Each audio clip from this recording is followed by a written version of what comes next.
right, good afternoon. It is 12:32 on the clock. Yes, welcome back. This remains your home of conversations, information, and of course, entertainment. Now, it is Lagos Talks 91.3, and right now we're about to go into parenting. Today, we know that when it comes to parenting in itself, it is a never-ending journey, one that requires conscious efforts and just being intentional and hoping you're doing it the right way. Sometimes in our bid to do something so great, we just might be erring and doing the wrong things.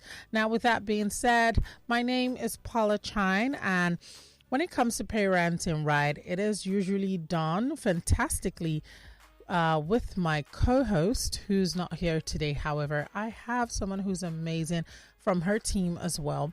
Yetty, who is the CEO of Lagos Moms, is not here, but I have a fantastic host who's joining virtually by the name Tolani Falabi. Hi, Tolani. Good afternoon. How are you? Hi, good afternoon. I'm fine. Okay. Yes. So today's topic is one that is amazing. Like I did mention, it takes conscious efforts to make sure that you're not doing things wrongly. So let's take a look at today's topic, the role of parents in making their children succeed in the new world. I like the fact that the new world is included. But before we even go into like the mix, can you kindly explain why there is a need for emphasis on the new world? All right, because things are changing, times have changed. The things that we didn't have to deal with while we're younger, our children has to deal with it right now. I remember that if I have, say, 20 cases coming every week, 18 of it might be from children who were dealing with maybe pornography. And then the question is, you're growing up as a child, did you even have access to pornography? How easy was it for you to access it? Now there is internet. All of these children hardly have a gadget. Is internet enabled? They don't know what they're doing online. The world has just really changed, and approach from parents has to also change, because what used to fly at those times can no longer fly anymore. We can no longer do parenting the same way that it used to be done. Children now have access to the world just on their phone or on their iPad. You didn't have access to that. That's the new world. And if you go online and search what would happen in 2040 or year 2050, you will see a lot of innovations that are coming out. Now, the question is, how are parents preparing their children for that new world?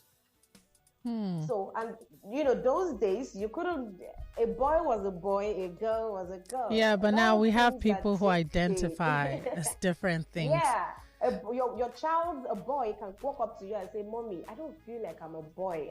I think maybe I'm a girl." Wow. Things are changing around the world, from technology to sexuality, and so it's a whole lot going on right now that parents need to pay attention to.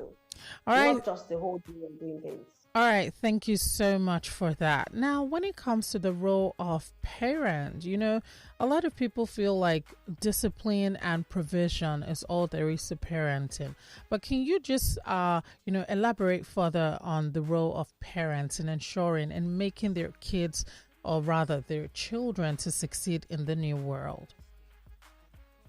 Thank you for that. One of the things I want to start with, first of all, is to say that who is a parent?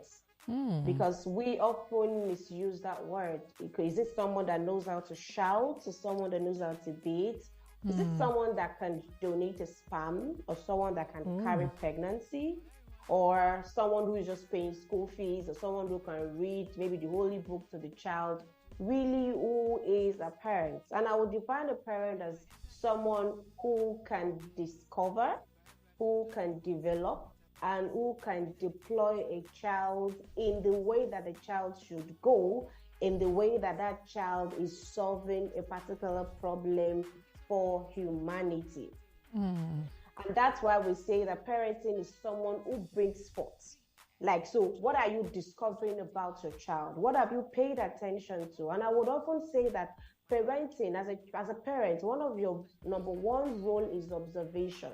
It's important that you're able to observe who your child is. And that's why we would say that the ultimate parent is that very skilled scout.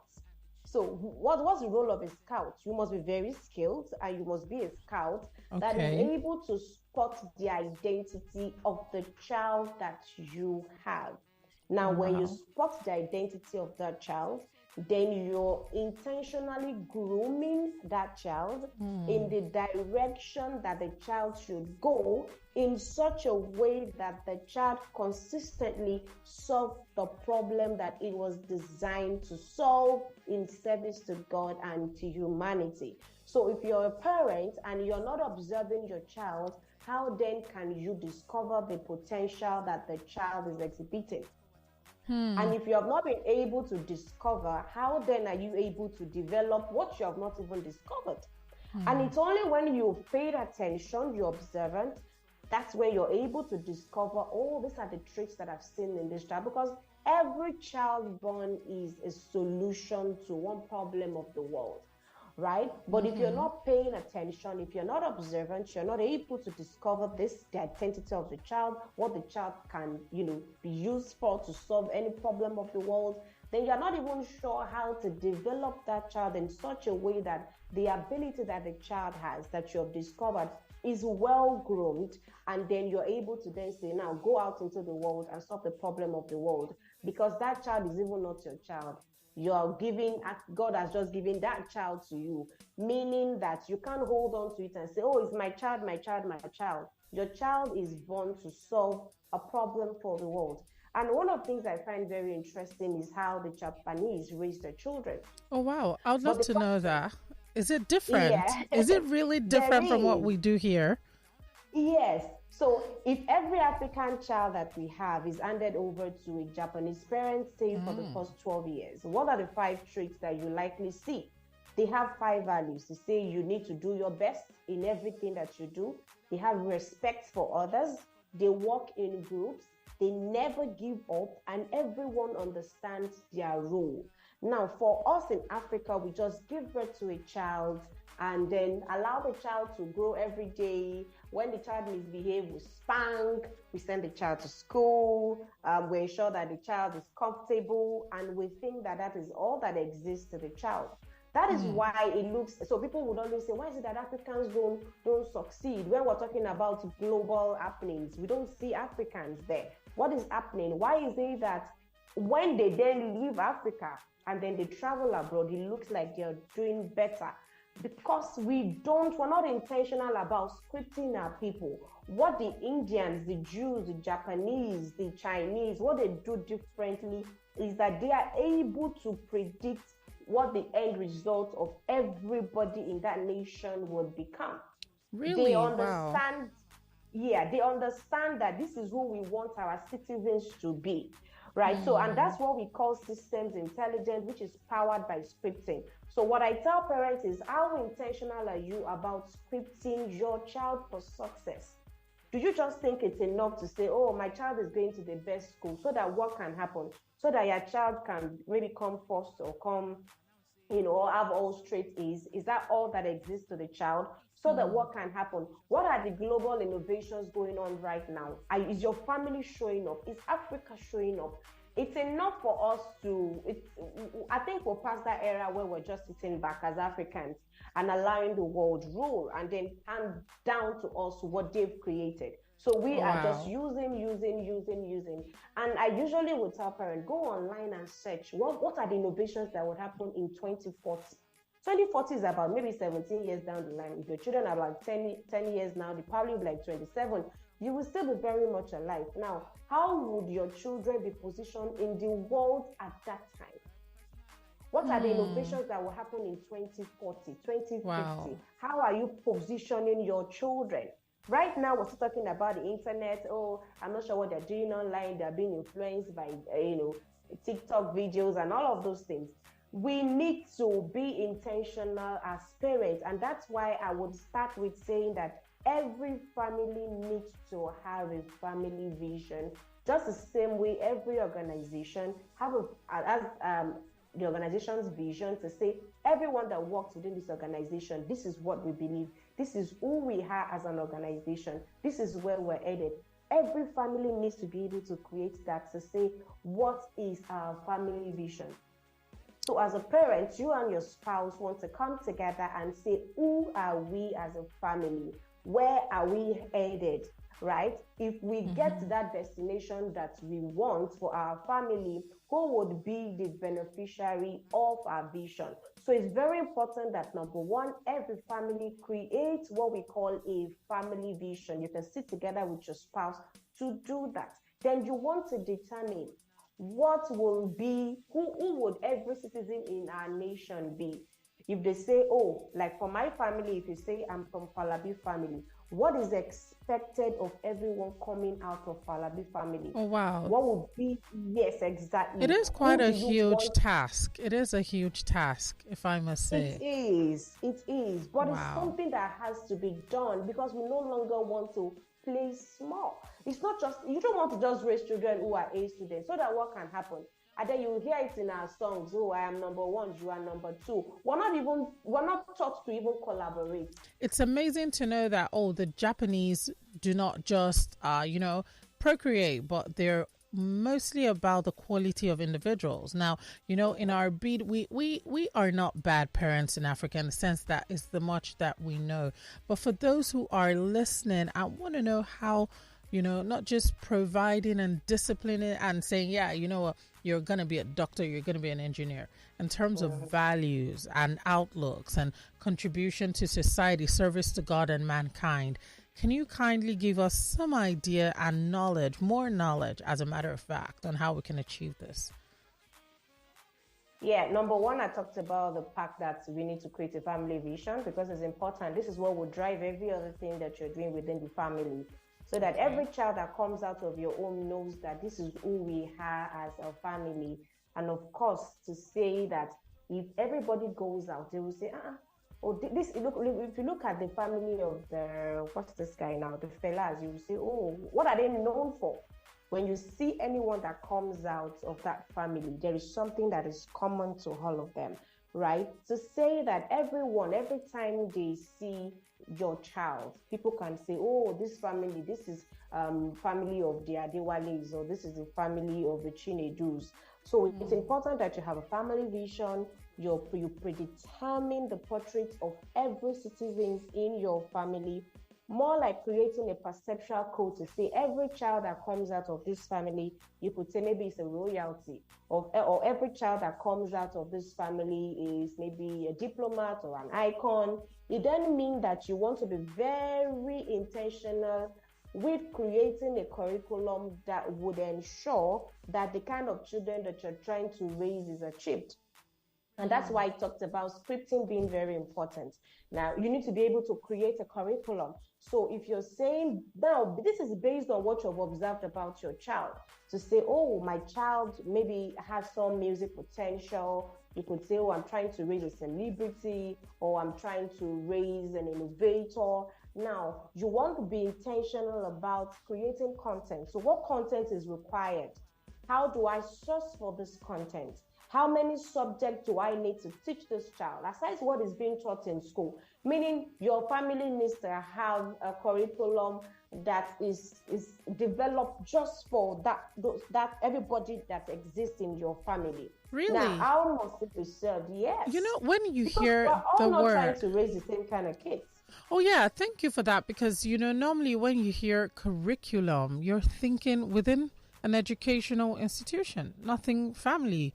How is it possible that a family would have its very own unique curriculum? I like this. I mean, this is amazing. Just, give us more. Go on. I love this. I would love to know more. So if you're saying that we want to raise leaders within this family, meaning that every child who comes out of here, we're not bothered about you being influenced by peer pressure.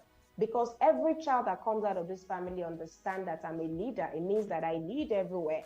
I'm the one who is leading and every other person is following. I'm not bothered about the fact that, this child will fall into peer pressure whatsoever. Now you're going online and looking for videos of world leaders, people who have changed the world in different aspects. And then you're intentional about checking out their lives to say, okay, now let's take a look at this person. This is a world leader. How did he do it? What were the qualities? Because for world leaders, there are certain qualities that you would find across board. So you want to go online, it could be some 10-minute videos or some 15-minute video, but it's a lot of work on the parent, but it has to be done because you're subliminally conditioning your children to be able to function, think like a leader. So what do you think would happen if every week across the year, that would be 52 weeks, your child has learned something about 52 leaders in the world? How do you think that child will begin to think, behave, which will be different from every other child maybe in the class?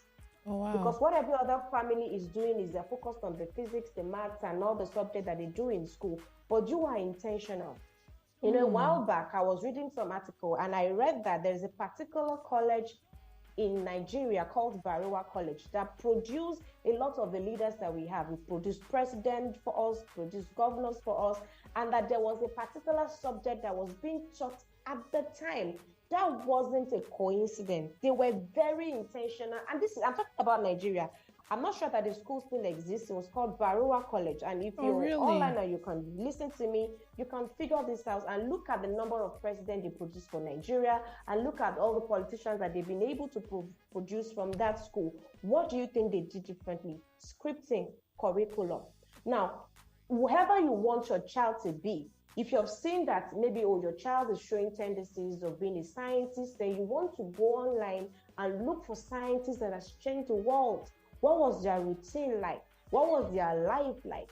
Although you might want to see some of them who also, maybe there's some negative traits that you would see in them, you also want to discuss it with your child. There will be some of them who, based on those negative traits that they were destroyed for something, maybe it could be sex. You can also use that to then teach some level of sexual education to say, okay, so look at this person. This guy was doing so well and then he allowed this into his life and this is what happened. It's just to inspire your child. What I'm basically saying is whatever you want to see show in your child, whoever you're trying to groom this child to become, you have to be very intentional about it, and you can do this by scripting your child, by creating a curriculum that would help your child behave in this way. Now, while you're doing this, you also want to be intentional because you have your role to play.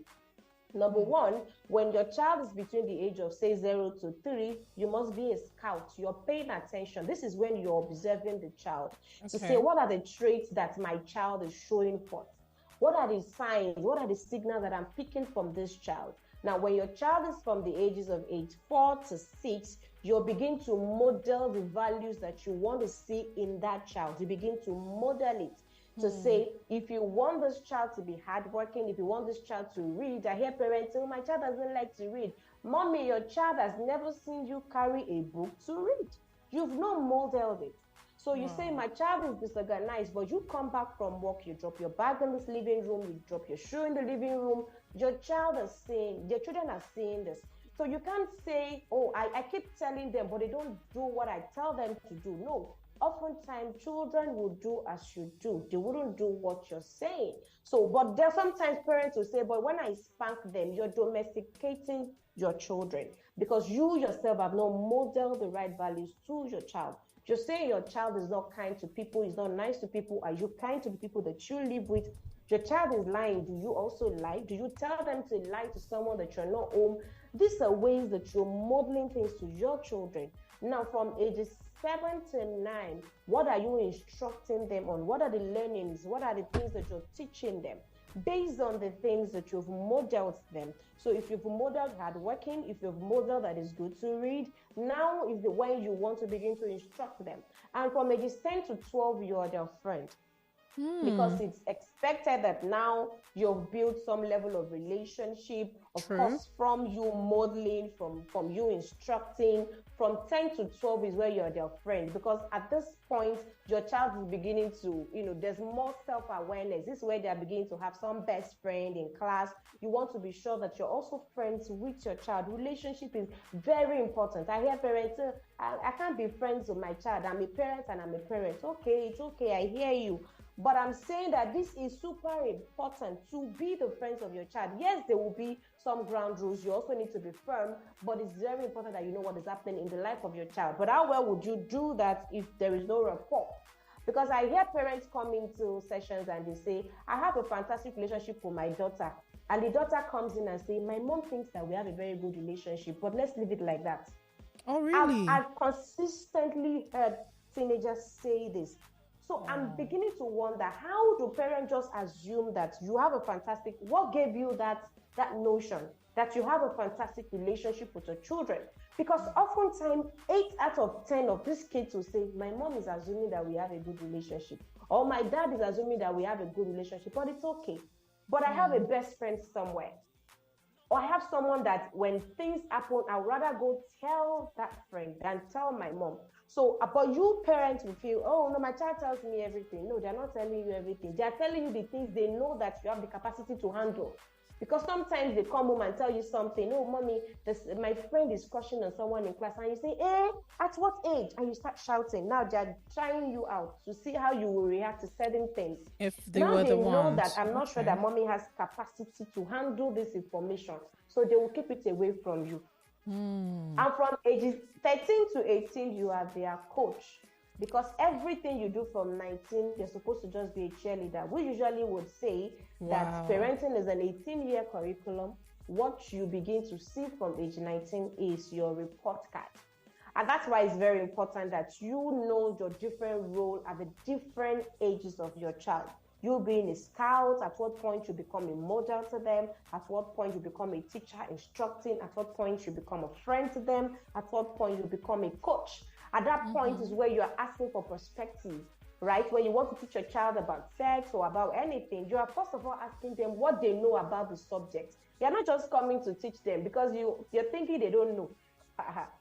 I usually would love a parent. They say, oh, I'm teaching my child this. Whatever it is you want to teach your child, there's a possibility that your child already has an idea about it. So what you want to do is, first of all, hear what your child has to say about that certain topic, and what you're doing is balancing perspective.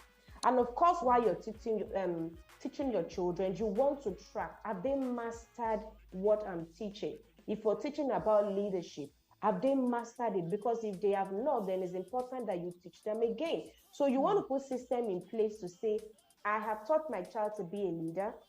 You want to create a situation where they're able to practicalize. Maybe they're in a particular space and somebody needs to take the lead. Does your child come forth and lead others and take responsibility for what is happening around, or just says, oh, everybody was doing it, so I decided to do it? So you want to be able to track that whatever it is that you're teaching your children, they're actually mastering it. And of course, you ensure that there are activities around that will aid the implementation of all the things that you're teaching your children.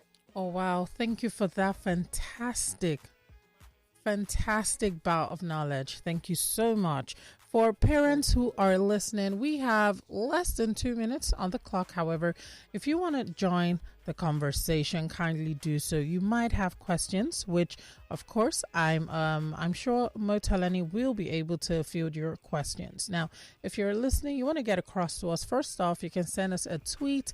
Our handle is at Lagos Talks 913 on Twitter, and then you can do that and use the hashtag parenting today. If you want to send us a question via WhatsApp, or you want to call or send a voice note, here is the number for WhatsApp. WhatsApp number 0809 234 5913, and you can call on any of these lines.